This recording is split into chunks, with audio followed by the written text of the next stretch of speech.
are recording. Hold on one second. Okay. Well, welcome everybody, and thank you all so much for your time this evening. We hope that it's a lot of fun for everyone and a chance to get to know your candidates for District 6. I'm Yori. I represent visual philosophy and also tonight San Jose Arts Advocates. And if you're not familiar with who we are a bridge between artists, local politics, and we aim to educate and advocate about what's going on, especially now in this time of COVID and a lot of uncertainty in economics. And I want to very much thank both Dev and Jake, and I hope it's okay I'm using your first names, for being with us tonight. And our goal tonight is really educational, not confrontational, but just a really fun way to get the community together and chat about what's going on in the world. So I'm going to introduce one of our moderators, Usha. Usha Srinivasan is the founder and president of Sangam Arts in Silicon Valley. It's a 501c3 nonprofit. And the mission is to strengthen the diverse American communities through intercultural arts. Prior to founding Sangam Arts in 2013, Usha worked in a high-tech product management in Silicon Valley for nearly 15 years.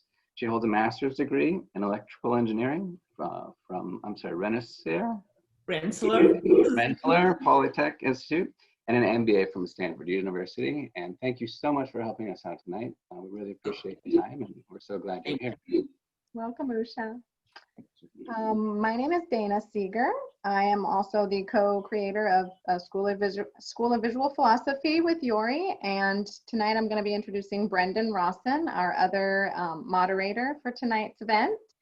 And Brendan has worked in the fields of cultural and economic development for over 20 years. He's the executive director of San Jose Jazz and is responsible for the overall strategic and artistic direction of the organization. He also holds a master's, but in public policy from UC Berkeley, and a bachelor's degree from Santa Clara University. So he's homegrown.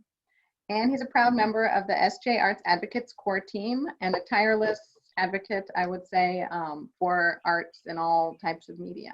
So welcome, Brendan. Thank you. Thank you. I also have a couple of announcements, just really quick. Usha and Brendan are collaborating on tonight's event, but they are also, both of their organizations are collaborating again on the 24th of September for a live online event called Making the Mosaic, Improvisation in Jazz and Indian Classical Music, which features two celebrated musicians, George Brooks on saxophone and Arjun Verma on sitar.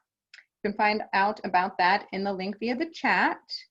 And we also invite you to zoom into the San Jose Poetry Festival, which is happening now through Sunday, September 13th. And tomorrow night at 7 p.m., one of our core team members and the former Santa Clara County Poet Laureate, Mighty Mike McGee, is hosting an open mic night. And a link to that will be also in the chat. So without further ado, Brendan, if you'd like to take it away. Okay, great. Thanks, Dana. So first of all, I get the opportunity to introduce our two guests for the evening. So first of all, Councilmember Dev Davis currently represents District 6 on the San Jose City Council. Before being elected in 2016, Dev spent 12 years as an education researcher at Stanford University. She has a bachelor's degree in economics and master's degree in public policy and education policy, organization, and leadership from Stanford. Dev and her husband, Chris, live in North Willow Glen with their two children. And Jake Tonkel, the candidate for District 6, earned his engineering degree from Rensselaer Polytechnic Institute, graduating with honors and a minor in sustainability studies.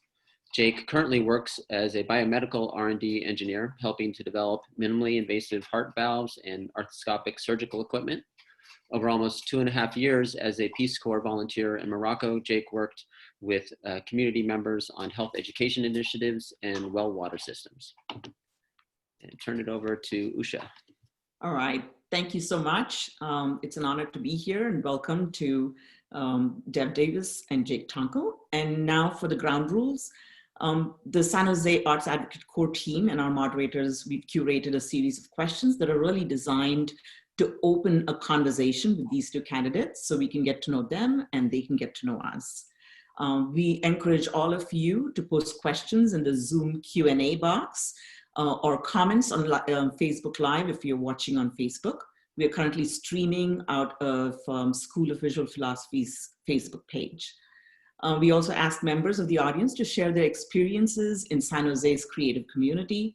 So this is an opportunity for the candidates to rest their weary vocal cords and listen to our experiences. Please note that foul, false, self-serving, belligerent, derogatory, sexist, racist, fascist, or otherwise hateful or hurtful commentary will not be tolerated, and you will be immediately removed from the forum and banned from all future SJAA events. Finally, we are grateful to have so many participants joining us tonight, and it's very likely we will not have time to get to all of your wonderful questions and comments, but still we want to make sure the candidates hear your voice. So please, if you're not able to get your question answered today, add a note to the chat and send an email to hello@sjartsadvocates.org, and we will share your questions with the candidates and post any follow-up responses through our usual channels. Also, just to note that we have a second candidate forum that we are hosting for District 4, representing Berryessa, El Viso, and North San Jose on Monday, September 14th, same bat time, same bat channel. And now back to, before I forget, we encourage you to please visit sanjoseartsadvocate.org. It's sjartsadvocates.org to sign up for our mailing list and get important advocacy alerts and learn how you can support our efforts. So with that, we'll kick off the questions and conversations. I turn it over to Brandon. Okay, great. Thanks, Usha. So as mentioned for tonight, we hope to both gain a better understanding of each of your perspectives on the arts in San Jose, and also on how you think the arts and creative practices in general may be put to better use in advancing other City of San Jose objectives. So this is kind of fun, as I mentioned at the start, with San Jose Arts Advocate, which I'm a member of. This is our first ever candidates forum. So it's exciting to have us doing something like this, and we really appreciate the both of you participating. We did want to try and have it as a manner of, as much as possible, some conversation. You know, we're not going to do the structure of you have 1 minute to respond to this particular question or 2 minutes. We're just going to try and keep the conversation flowing, and then also be able to fold in questions and also comments directly from audience members. So with that, did want to start off maybe, first of all, maybe first question, you know, what do you guys see as next? Earthquake or locust? Well, my brother lives in Michigan and he's got frogs and locusts. Okay. So maybe Great. it's moving our way. I don't know. My sister's in Denver and they had snow today after 90 degrees the day before. Yeah, it's pretty darn unbelievable. But anyways, we appreciate you guys being here for this. So to start off, first off, let's hear a little bit about how you would describe the cultural life and energy of San Jose. We want to hear what you guys think. You know, what do you like about it? What do you wish could be better for our cultural scene? What puzzles you about it? Like if the question would be, if you had a friend visiting, say, from North Dakota or from Troy, New York, and they asked you, so this is where you are now, huh? What is this place all about? Show me the real San Jose. Where are you going to take them? What are you going to do with them? So let's start off with yourself, council member, and we'll go from there. Well, I have had people come from North Dakota and we have spent time at the Tech. We've spent time when the kids were younger at the Children's Discovery Museum, and less so the San Jose Art Museum with my parents, at least. They're not so much into the visual arts, but the performing arts is definitely something that I think is such a wonderful thing in San Jose. Have been a supporter of CMT for many years, and I love the symphony, especially. I didn't get to go to the entire Harry Potter series, but was able to catch one of them, and very much enjoyed having the movie experience with the live symphony. So there's so many things. I almost don't know how to kind of narrow it down. I think the murals that have come up in the last few years are also just amazing. And even just walking around, Councilmember Depp and I used to do lunchtime walks, and there would be, not every time obviously, but you know, powwow would come through and then we'd be walking and I would say, was that mural there before? What's, you know, it would just be new stuff all the time. So I think we have a great art scene, and it's very vibrant. There are a lot of different forms of art to appreciate in our city. Excellent. Thank you. Jake? I think one of the fun parts about San Jose is that we're not encapsulated by some of what our neighboring cities are. You have to go see the Golden Gate. You have to go visit different parts of the city, because it allows you as the person that's from San Jose to showcase what you love and what art and culture you think is exciting. For me, it's a lot centered around live music, whether it's a couple of the breweries we have, Cafe Stritch. There's opportunities for people to go downtown in a very unique way. I mean, our downtown feel is not the same as wandering around, you know, in Austin or New Orleans. And because of that, you have to have a San Jose native with you to really know where to go. And that is both a positive and a negative to our art scene in the city. In my perspective, is that it's not well known outside of people that are looking for it and are connected with artists and musicians in San Jose. But at the same time, it has some of that underground feel, where if you're connected, you're there, you know, you're following people around, that you really get kind of a diverse cultural experience, which I love. So when I do have friends visit from Troy, New York, that's usually where we'll end up doing. You know, a bunch of my RPI is a great, you know, engineering school, so I've got a lot of friends that moved out this way, Silicon Valley, anyway. Excellent. So just curious with you guys, is there things that you think of that you wish you saw more when you think about the local art scene, or sort of what do you feel you would like to see evolve in San Jose? I would love to see it a bit more dispersed and go a bit more into the cultural indigenous heritage of the city of San Jose and prior to that. And when I say dispersed more, we've got Alameda, downtown, you know, there's certain areas or pockets that have a lot of concentration of art galleries, of murals. But then there are areas that traditionally get left behind. And I would really love to see us start to expand into neighborhoods that don't necessarily have that same kind of access or that same kind of voice within the city. I know just down the street from me is Bascom Community Center, and the wall that faces Bascom's got 6-inch windows that look like you're in prison a little bit. And it's a great place that I think we could put up a mural that represents, you know, a part of the community that's not necessarily talked about all that often. And Dev, is there sort of activities or elements that you'd like to see evolve more in San Jose? It's such a great question. All the things I can think of are just the things that I missed this year. I missed Silicon Valley Shakespeare at Bramwell Park. I missed the Jazz Festival. I missed our outdoor festivals. We have so many wonderful ones. I think it's, I can't think of anything that we don't have. I do completely agree that I think we're getting better at the diversity of voices. And I think we have a large focus on theater and on visual arts, like our murals.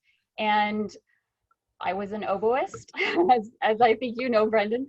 And so I think I would just love to see more access to the symphony, especially for our younger kids. We have one youth symphony, and I think it would be great to bring that to all of our schools which don't have it. Gotcha.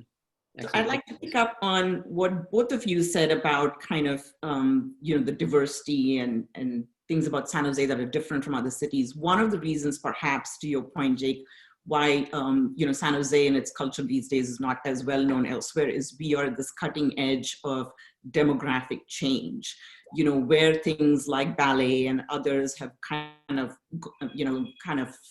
gone out of business, if you will. In their place has been enormous cultural diversity and institutions and art institutions rooted in diverse cultures that have sprouted up. But to your point, not all of them have access to resources to present, to hold their events, whether it's financial resources or otherwise. So the US Census Bureau says that according to their census results, more than 50% of people living in San Jose, households in San Jose, speak a language other than English. And this trend towards diversity is only going to intensify. So how can you, in your role as council member, leverage that diversity and draw strength from it and use it as a resource for building a sense of social cohesion that perhaps is on the decline? What are some thoughts you have around that? So let's start with Jake. I think it stems from the way meetings are run, whether we have translation services there, and then what kind of space we're creating that is multilingual. When we're having meetings, whether it's about art and culture, or whether it's about development, or whether it's through our neighborhood associations, it's certainly a challenge that we face that we have to overcome. And I think the city is stepping up and making sure we've got translations on all of our social media and things that make that outreach appropriate.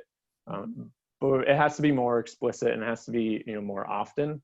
I think we also have to then center around, when we're talking about art and culture specifically, center around the different opportunities that exist. Because we do, we'll talk about jazz, we've got art museums, and they fit a very particular demographic of art goers. And when we have opportunity for people who engage in new kinds of art, I think you get that diverse perspective. When we're really at a city level, I think it means we have to prop up that diversity. I know we've had some issues in the past where San Jose contracts out some of our art to people not from San Jose. And first and foremost, as we're going to look to celebrate the artistic community we have to look inward and really give priority to our local artists. Yeah, thank you. You're welcome. I think one of the good ways that council members do this is actually through the invocations at council meetings. It's a really good way to showcase the artists and the religion is a cultural a piece of our culture, and so to showcase the diversity in our city. And it's a way that brings it in so that the entire city can experience it and all the council members. It's been a cool way for many of us to kind of learn and see what's going on in other parts of the city. The other thing that I think is really a good way to bring arts and culture across the city is with office grants. So that's one of the ways, like with Silicon Valley Shakespeare, the reason that it is at Bramall Park every year, except this year, of course, is because my predecessor, brought it there and made it free. Mm-hmm. And I was able to continue that tradition, and it really makes art accessible to everyone. You don't have to pay to get in. Everybody can go. We advertise it in the Merc and in the paper so that anyone can go. It's not just for District 6, and that's really a way to be able to showcase different kinds of art. We've also been able to sponsor not just art boxes, but also murals across the district. Both my predecessor and I have done that, and from all different kinds of artists as well. And that's, again, a way to make it accessible. One of my favorite murals is Vida Abundante downtown. I used to see it every day when I would be on my way to work. And yeah, I just think it's so San Jose. I love that. I love that mural. Well, thank you. my light went off. Brendan, over to you. Okay, excellent. So I want to get a couple of specific types of questions with you guys. One is about a private percent for public art. So a private percent for public art policy is actually currently being studied by city staff for council consideration sometime in the next term. This item was selected by the city council as a priority item for consideration at the February 25 council meeting. Mayor Liccardo, Councilmember Davis, as well as council members Carrasco, Esparza, and Perales all voted to prioritize this matter for consideration. Such a policy would potentially require private developers to contribute 1% of their development costs for the creation of on-site public art or other cultural amenities in San Jose. Such a policy is similar to what is already a long-established practice in other cities in our region and across the nation. Will you be supporting the adoption of this policy? Do you want me to start? Sorry, yeah, we'll start with you, Deb, sorry. Okay. As you said, I did support studying it, and I do want to see, I know exactly what you want to hear. I know you want to hear just a commitment and without any caveats. And unfortunately, in the situation we're in right now, I can't do that, and I wish I could. So I do want to say that I want to see what the study says and what can come through, but I also at the same time we have to maintain that balance of being able to make sure that developers still want to bring more jobs and build more housing in San Jose. At the same time, as we've been discussing, our art really helps us create a sense of place, and it's something that not only brings joy to me and to all of our residents, but it does bring tourists here. So I hope that we can work something out as the economy is getting better to be able to do that. Okay, thank you. And Jake, your thoughts? I actually think it's going to be a really good economic recovery tool as we're looking to move forward, and whether it's boost tourism or simply boost people coming out within our own community and doing things safely. We have to have funding for arts, because that's, as we've all seen, and I'm sure people feel, the more isolated we are in our homes, the more we turn to art to help us cope. Whether it's Netflix or music, or if we're going to shape our economic recovery around creating a vibrant community that is cohesive and interconnected, I think having the ability to take a percent for development, set it aside as an opportunity for our community to come together, to explore, to express, and then to invest would be a really good idea. I mean, we're at the place where we have park impact fees, we have traffic impact fees. As we continue to develop, there is certainly an impact to our community in the arts and culture space as well that I think we really have to look at, not only from that negative externality within development projects where now there's more people and potentially less access, but to then the positive capacity of growth. I mean, we know that the art sector employs lots of people, and many of them, are performing artists most specifically right now, but many of them are still out of work. And as we're trying to find funds for them to get back to work, I think this could be a potential really great plan moving forward. So I'd most likely support it. Gotcha. Yeah, it's a big issue that has circulated in the arts community for many years, right? I mean, and we always seem that we're always on the back end of the development cycle, and we're told like, oh, well, you just sort of missed it. And then this year the council had passed as part of the priority setting process, and then of course we're in this situation now. But do you mind? Go ahead. Because through my conversations with folks, we had the hotel tax, right, that was supposed to go towards art, and as we hit our last financial crisis, it got moved away. Is that correct? Yeah, we're coming up on that. Yeah. So I'm just gonna have some questions for you on TOT. Gotcha. Okay. But yeah, in terms of the development world, which when we're seeing, it certainly seems to be that certainly development deals certainly seem to be chugging right along in lots of ways, and commercial side of things, and lots of development seems to be in the pipeline, and they do have impacts on the quality of life and the sense of place and identity for San Jose. Just staying briefly on the, on the public art piece, out of curiosity, ones that you guys dig in San Jose. I know you just mentioned, Deb, one of the murals. And there's pieces for me. I always dig the hands at the airport when you're driving past as such a major significant one. But is there pieces that you have kind of stuck in your head and you think of as a great sort of reflection of San Jose, or that you just feel it's great to see as something in San Jose? Well, it caused a little bit of controversy, but I'm a little bit, I really love the new shark that you can see from the Whole Foods parking lot. That big mural. I was able to help connect the property owner and the art collective to find the artist, whose name is escaping me, unfortunately. But he had such an interesting process for how he chose how to make San Jose a San Jose shark, but also make it part of how he does it, very anatomically correct. And some people call it gross, but I just think it's what all good art is. It definitely becomes a conversation piece. So that's one of my new faves for sure.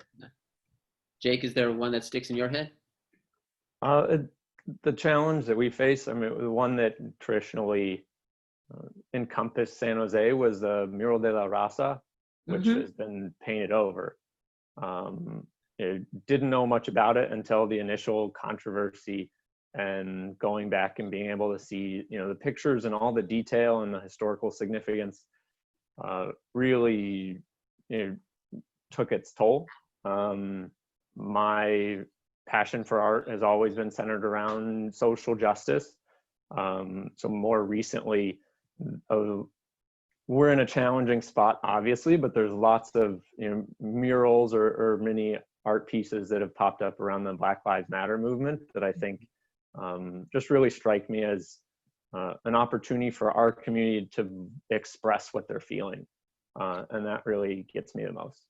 So on that point of the museum, the mural of La Raza getting painted over, that's one among a long string of murals that this has happened to. What would you propose as council member that we can do to prevent erasure of a piece of San Jose's history in future? I mean, I think we're kind of at a weird space where you're supposed to notify the artist before you paint over it. We should be able to go one step further and ask for community input prior to demolition or painting or whatever comes through these.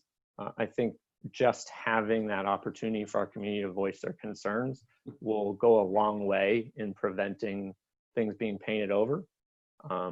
These are private property, if I understand. So yeah, and I think that's kind of that weird space of it's private property, the artist themselves, and that's why the artist needs to be notified, is entitled to their work and what was put forth, and how we go through policy to look at how that might shift towards a community engagement process.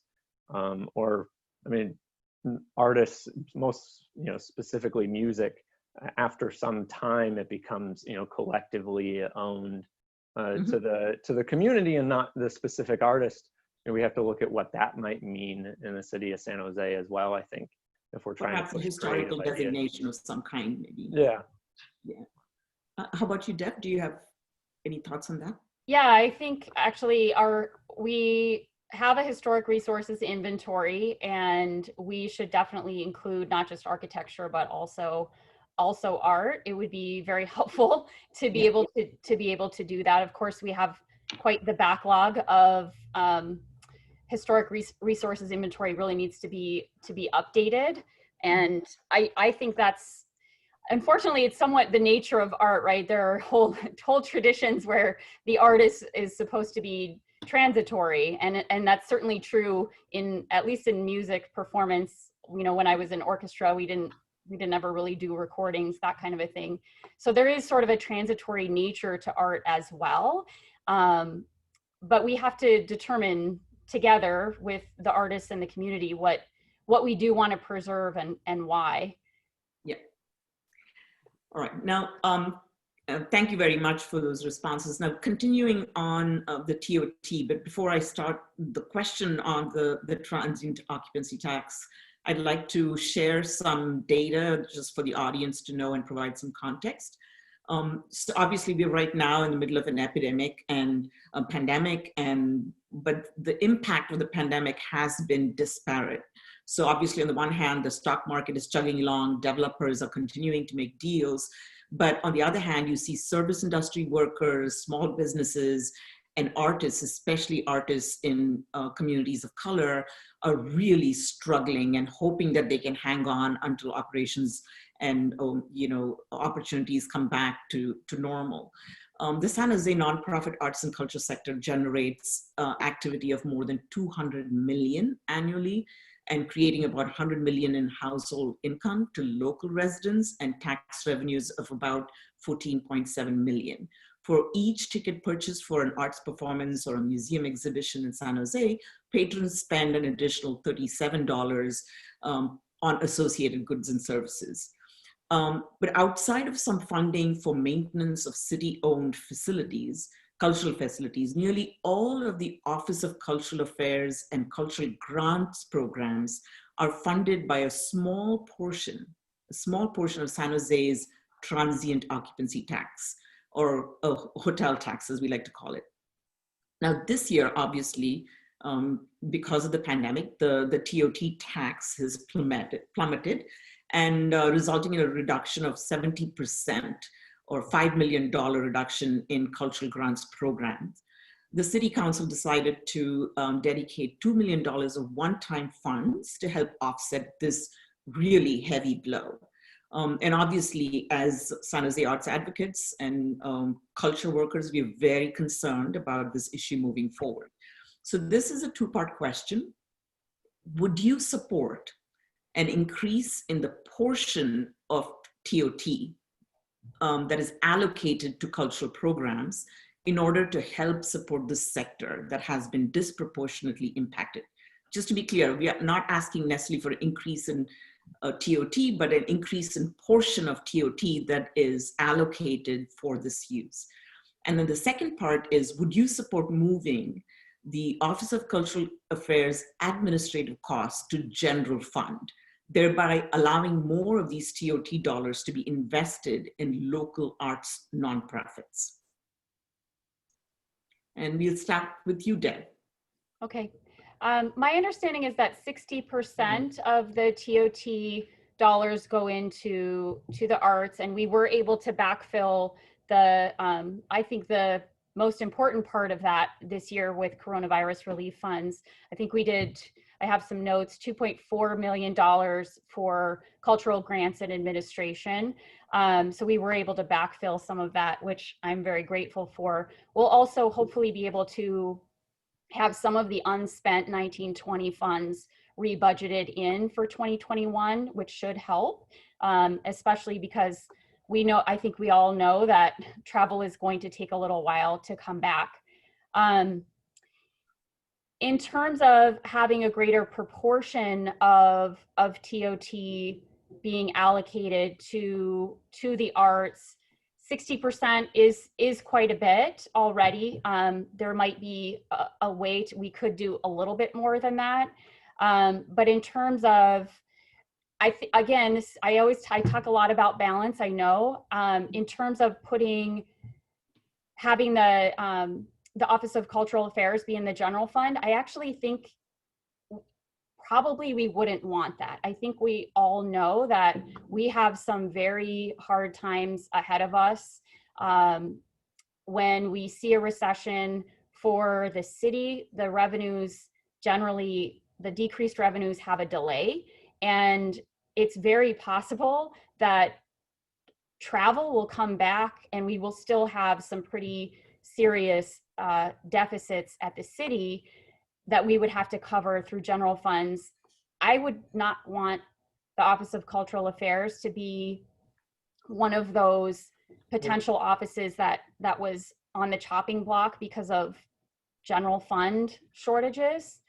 Because as we have general fund shortages, and as we've seen, the stock market is potentially ripe for a correction, and there have been some uncertainties lately or I don't know what to call them, but some weirdness with tech stocks lately. We will have some issues with our retirement funding as well. So if the retirement funds don't make their returns, then that stuff gets pulled from the general fund as well. And those are obligations that we have to pay. So I think it's more likely to make it more volatile, pulling it from the general fund than from TOT. Okay, Jake? I would have to say I'm not totally sure. I would have to look at more where the rest of the TOT tax goes, if it's 40%, as well as kind of evaluate the way that we would roll it into the general fund.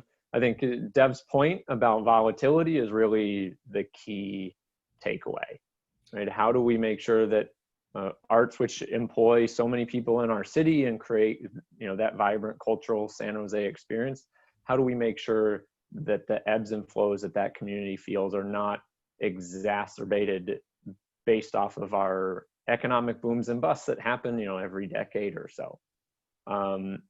And so as I'm looking at how the city of San Jose covers its budget deficit in its entirety, and then how we make sure we're putting an equity lens on what we're funding and how we're moving, as you said, our communities of color, our service workers, those families are hardest hit by far. And then we have lots of people that have continued to do really, really well. And that overall inequality within the city of San Jose, within Silicon Valley, is something that I think a city really has to shift focus and address, so that we do have continued substantial funding for arts and other programs. We're looking at some of the most egregious inequality in the country, and potentially have the opportunity to look at an inequality tax that will bring in revenue from people that are doing extremely well, so that we can continue to fund arts and culture in San Jose. So as a quick follow-up to thank you so much. Follow-up to Dev, what you said. I understand the volatility. You would not want to subject the OCA folks to additional volatility from being dependent on the general fund. But 2 points. One is the TOT is not devoid of volatility, right? That's all volatile always. 2 is looking at other cities around us. Their equivalent of Office of Cultural Affairs, or the equivalent departments, they are not funded out of something that relies on TOT or hotel tax. And you could argue that if arts and culture is critical to the quality of life in San Jose, and we are to be baked into the cake rather than be treated like the cherry on top of the cake, then we should fund and staff our departments that cater to that, like any other department, whether it's Parks and Rec or anything else. So that's, would love to get your take on that.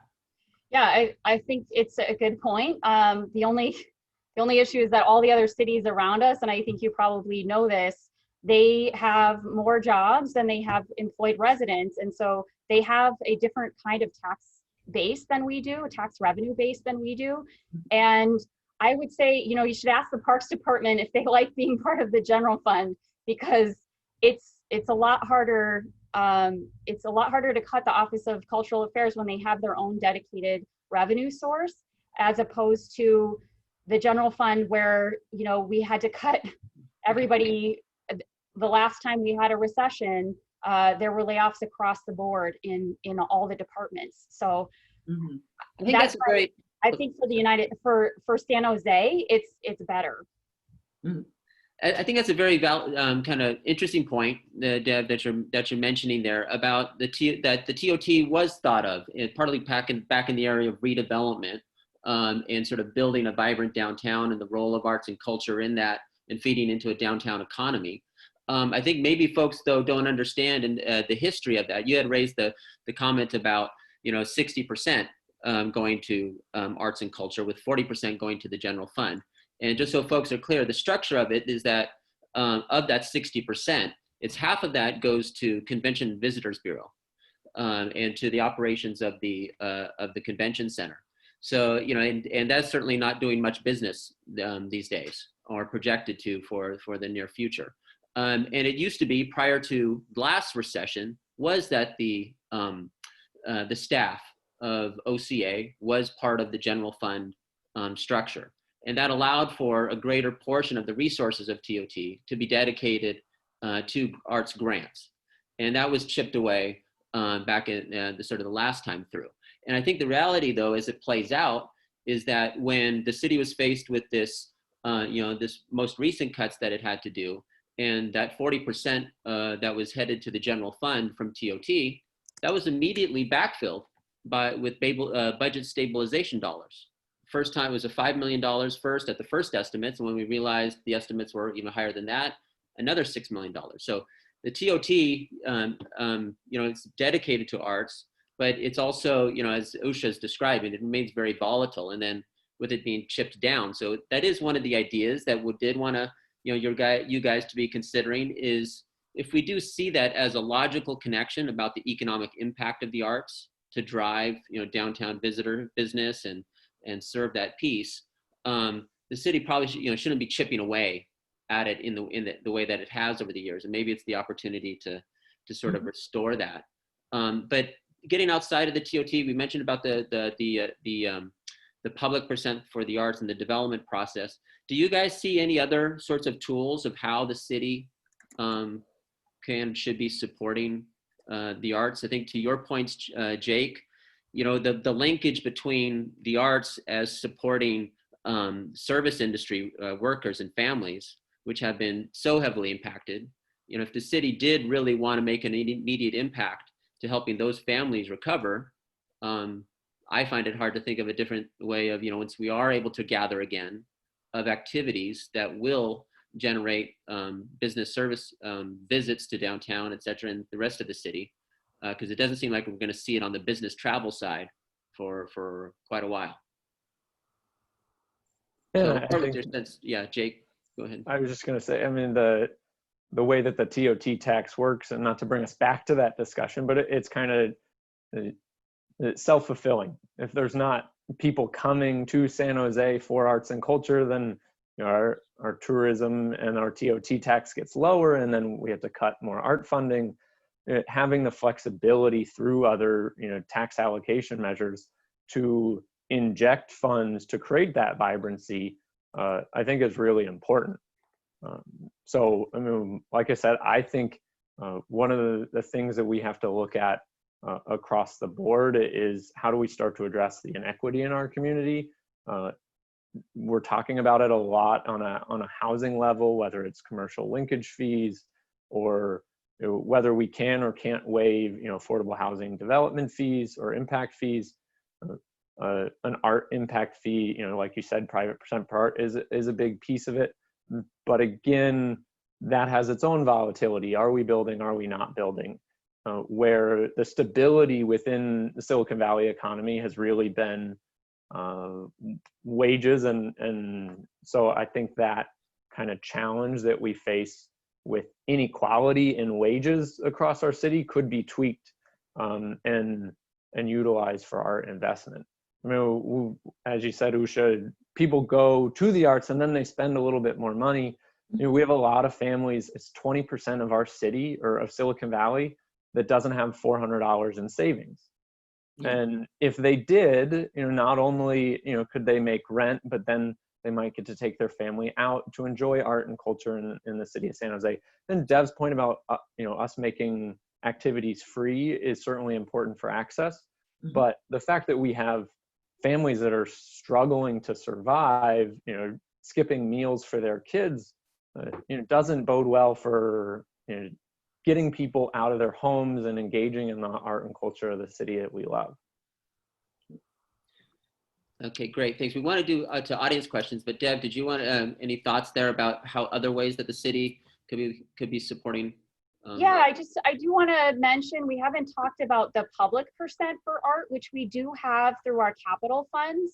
And that's something that, at least one of the things that San Jose is very good about in terms of budgeting is making sure, obviously we have some deferred maintenance and all of that, but we passed Measure T. And so we do have capital funds and capital projects going forward. And we do have, especially from the regional wastewater facility, money for the arts from those capital projects as well. And so that's one way that we can be a little bit counter-cyclical with the recession, is by spending those arts dollars when we can gather and as we can. And in the meantime, again, we have that coronavirus relief funds, and we are even supporting artists directly through that. Okay, excellent, thank you. So I know we do want to take some of the questions that we were starting to get from audience members. Usha, did you have one immediately? Sorry, go ahead. Yeah, we have one question from Sebastian. It says, the single biggest challenge I face as a full-time artist are rent prices, both for housing and studio space. I'd like to hear about perspectives on how this specifically affects the arts, and how would you address this issue? This is from Sebastian. Yeah, I think one of the things that's been something that's been missing in the city of San Jose is live workspace. And I haven't seen, and I don't even know if it's possible, honestly, to have live workspace be subsidized with affordable housing dollars. But that's definitely something that would be something that we should explore. And in fact, having this question helped me think about that. Like, I'll have to ask the next time a project comes forward, because I have had live work projects that were proposed that didn't go even into the application for a permit process because they're not super popular. But in terms of artists, there's an artist down the street from me who has quite a large house. It used to be one of those corner stores back in the probably 1950s, I would guess. And the bottom space that used to be the store is he's a sculptor, and that's his art space. And then they live above, and that's something that you just don't. It's the only one I know of in my whole neighborhood, and I walk the neighborhood with the dogs all the time, so I haven't seen it anywhere else. There's a couple places in District 6 where it looks like that might be the case, just from knocking on doors when I was campaigning. But that's something that's certainly rare in our city, and that we should definitely explore. I think live workspace would be very helpful. Jake, your thoughts? I think the challenge city of San Jose has had is we've kind of ended up subscribing to this trickle-down housing model in what we put forward. So we've built and permitted a lot of luxury development over the last couple of years, and not really been able to carve out spaces that are affordable. That is our biggest challenge across the board, whether it's for artists or for essential workers, or for new families or teachers. How we tackle that, and I'm sure Dev and I have lots of future forums and opportunities to go specifically into housing policy. But it's from this very first step I think we have to take is making sure we're getting that on-site affordable housing in new projects. We've got this opt-out fee that is far too often pays like 20 cents on the dollar, and so the city of San Jose is losing out on money, and our families are losing out on affordable spaces. The other end of it is, how do we make sure our arts and people employed in the arts are making wages? I think oftentimes, as you said earlier, Usha, art is the cherry on top, and everybody does it for fun and as their hobby, and therefore they don't deserve the type of wages that would allow them to live in our city. And that's in no way true, in my opinion. And so how we shape that, I think, is a long kind of sociological, community-based discussion. How are we funding arts and culture? How are we addressing our inequality so that families can go out? And I'm going to circle back to this again, but if people can go and afford to enjoy the arts, that allows us to afford to pay the artists. And that's just not something we have in this city right now. This is wonderful, and I hope that, regardless of the outcome of this election, that you will keep in mind that the San Jose Arts Advocates can be a great resource to you and a sounding board, as well as people can be your focus groups to test out your ideas, and we have a very, very diverse membership. So I hope that you will keep that in mind as you move forward on policy issues. Brendan? Yeah. One of the things some other cities have been doing in recent years, going back about a decade now, has been the idea of artist in residence strategies being put into things you wouldn't necessarily think of, into public works, into the housing department, around, because these challenges obviously are really, really tough. We kind of scratch our head, like, looking at the data and analyzing it, and how do we come up with strategies to do things and incorporate some out of the box type of thinking. In your district, there's going to be, obviously, with the whole downtown west, or however choose to call it, is such a big issue that's going to be playing out, and sort of both the negotiation of what you want to see happen in that area. What do you want to champion in terms of community benefit for San Jose out of that whole development process. So hoping you could add, kind of both elements of this sort of question of where do you see, for more creativity in cities' challenges. Both of you guys on your websites, you both seem to have a strong commitment and desire to see the city do better around climate change, right? And there's fundamentally a lot of culture change work that needs to happen when you're looking at issues of how we live, how we design things. So maybe as an example of the idea of a cultural strategist that's helping evolve our climate strategy. Do you guys see opportunities for more creativity within these other issues that the city's working on? Where might you want to see something like that? And then if you could kind of circle it back to your hopes on that whole downtown west area. So I'll start with Dev. Yeah, so I love that idea, the artist in residence. I would love to be able to get some funding. We've been able to get some funding for fellowships of different kinds. And this is so along the design thinking from the Stanford D School that I just think that's such a great idea. And I do think climate change would be a very good one. I like the idea. We've been talking about it a little bit. I've been talking about it for a couple of years now, about how do we get that. We talk about it a lot. The Good Life 2.0 is the idea for our climate smart plan, and we don't have it articulated how that should be communicated to people. And that's definitely something, obviously, that artists are really good at. They're good at helping us make sense of things, but they're also great at provoking thoughts and discussion. And I think that's a great place for it. I'll tell you, Public Works and the Office of Innovation, I think the Office of Innovation would actually be the perfect place for an artist in residence. And Kip Harkness, as the deputy city manager for that office, and Dolan Beckel, who is very focused on data. He and I talk about that kind of stuff a lot. I actually think they would welcome that and really enjoy that because they have some of the design thinking that they talk about a lot. So it could be really cross-departmental, and I think you're absolutely right, Brandon, that the place to start could be in the environmental services department. But there are so many things that come to the Smart Cities Committee, and I envision it would be wrapped into that, actually. Right on. And just as the follow-up part there, Dev, on the downtown west realm, yes, thank you. Community benefit. There was a second part to that question. Right.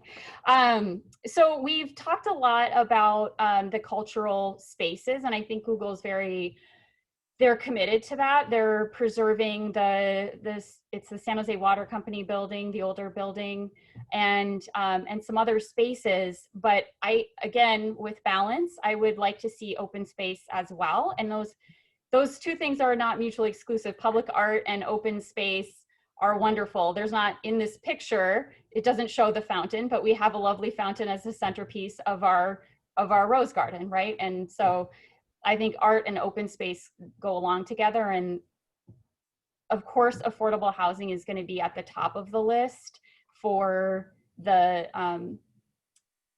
development agreement and the benefits that we want for our community. But when we get down to the impacts, in addition to affordable housing, arts and open space are definitely right up there. Is live work housing part of that housing strategy? Well, now that you brought it up, that was such a great question tonight, and it has me thinking in a new direction. So I appreciate that thought, and I'm going to have to bring that up. Got it. Jake, your thoughts? As I said before, my love for art really comes from its social justice impact and the ability for artists to break down some of the challenges in our society that we almost refuse to talk about. Climate change is certainly a big piece of that. It's one of the things that for some reason people still love to debate and don't necessarily understand the direct impact we have to San Jose until maybe we look up at the sky over the last few days.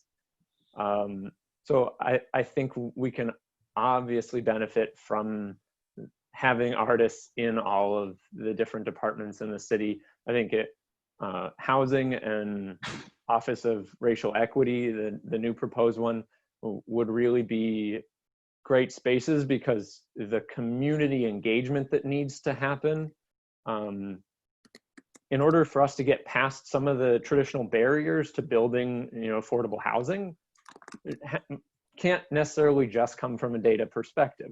We can tell people affordable housing means people 120% of the area median income or less, making an X amount of dollars a year. And for a big percentage of our community that might be more visual, might be more artistic, it goes the wrong way. And we have to have artists that are willing, to jump in and help us explain these concepts and get past some of the systemic, fears that the community might have around affordable housing, or the challenges that people think exist in us tackling this, global climate crisis on a local level. Artists are the ones that can come in and explain those things simply. The last piece, as I said, at Office of Racial Equity, the big, and connecting that to San Jose West, downtown West, is gentrification and displacement. That's my biggest concern about what's going to happen with the Google project, and I don't see us addressing it properly as the way the plan is currently laid out. Google does a really nice job of marketing things well and coming around to the community. I know they were at the 4th of July parade off, through the Rose Garden, and they were at Walk the Alameda. They've been, all over. But we have to have our own city-centric vision, that goes through our departments and our artists and our community that says, what do we really need? So that we have that data to analyze, and so that we can drive the conversation in that equitable way, right? As we talk about bringing in 25,000 jobs and 5,000 units of housing, someone has to be there explaining in multiple modes what that's going to do to our community. I think that's the precursor, and then how we step from that community engagement process into what the design looks like will hopefully be driven by that. Excellent, thank you. We're getting late. Usha?